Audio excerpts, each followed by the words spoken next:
Transpeak Basketball menjadi salah satu tim baru yang akan berkompetisi di IBL musim 2022. Meski baru dibentuk, tim milik selebritas Raffi Ahmad ini serius mempersiapkan diri. Sejumlah pemain kelas 1 didaratkan, sebut saja Christian Gunawan, Nuke Trisaputra, Oki Wira, Tino Bubungan hingga teranyar Januar Kuntara. Memiliki materi pemain lengkap membuat manajemen optimistis target menembus babak playoff mampu ditunaikan. Adapun saat ini, tim masih terus melakukan persiapan khususnya mematangkan strategi untuk pemain lokal. Kondisi ini harus dijalani sebelum nantinya pemain asing yang sudah dipilih pada malam draft tiba. Persiapannya kalau boleh dibilang sekarang sudah mencapai 70%-an lah, 70-80%. Karena kan kita masih harus menyempurnakan dengan kedatangan pemain asing ya. Yang kita ketahui pemain asingnya pun juga akan sangat mepet. Cuman yang jelas kita pada prinsipnya mematangkan strategi untuk pemain lokalnya dulu, itu aja sih. Saat ini Rans telah memiliki total 14 pemain lokal dan 2 pemain asing. Artinya masih ada 1 slot tersisa untuk didaftarkan sebagai roster IBL 2022. Meski begitu, manajemen masih terus mempertimbangkan apakah akan menambah pemain atau cukup dengan skuad yang ada saat ini.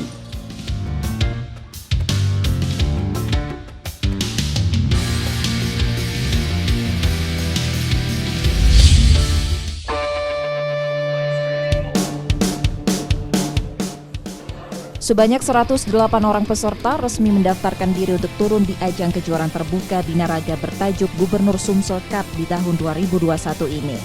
Ratusan peserta ini telah mendaftarkan diri secara online, namun pihak Pemprov PBFI Sumsel tidak menutup kemungkinan akan membuka pendaftaran secara on the spot di lokasi pelaksanaan. Para peserta yang telah mendaftarkan diri ini tidak hanya dari dalam negeri, namun juga dari beberapa negara lain seperti Jordania dan Palestina. Bahwasanya peserta ini sudah hadir dari beberapa provinsi lain termasuk negara lain yaitu Palestina dan Lebanon. Untuk sementara sampai dengan hari ini kita sudah mendata dan mendaftar teman-teman yang lain di luar provinsi dengan total 108 peserta. Selain sebagai ajang pertarungan bagi atlet binaraga profesional dari seantero tanah air, KONI Sumsel juga berharap melalui ajang ini akan muncul bibit atlet binaragawan potensial dari bumi Sriwijaya.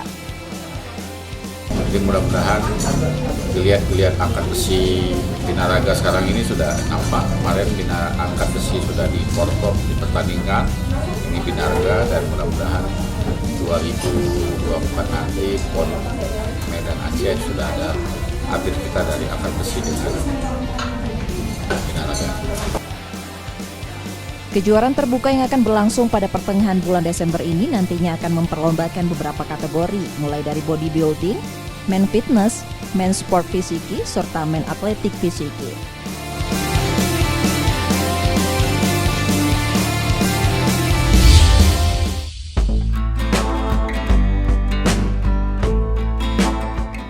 Sebanyak 128 orang pebeliar tanah air mengikuti kejuaraan terbuka Gubernur Sumsel Cup yang diselenggarakan oleh pengurus Provinsi Persatuan Olahraga Biliar Seluruh Indonesia Sumatera Selatan.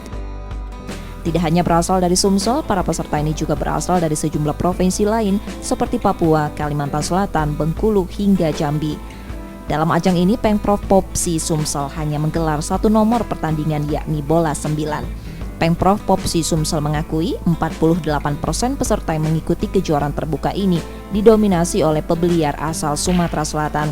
Pemprov Popsi Sumsel berharap melalui ajang ini akan lebih banyak lagi lahir pebeliar potensial di tanah air. Yang perlu kita capai tujuannya adalah silaturahmi seluruh atlet di Indonesia, khususnya kabupaten kota Sumatera Selatan dan Indonesia. Dan kedua, merangsang atlet-atlet muda untuk rajin berlatih untuk dijadikan atau menjadi atlet nasional nanti. Itu harapan kami dari Popsi Sumatera Selatan. Pemprov Popsi Sumsel mengakui petak persaingan pada ajang kali ini cukup sengit, pasalnya kekuatan di setiap provinsi sudah merata.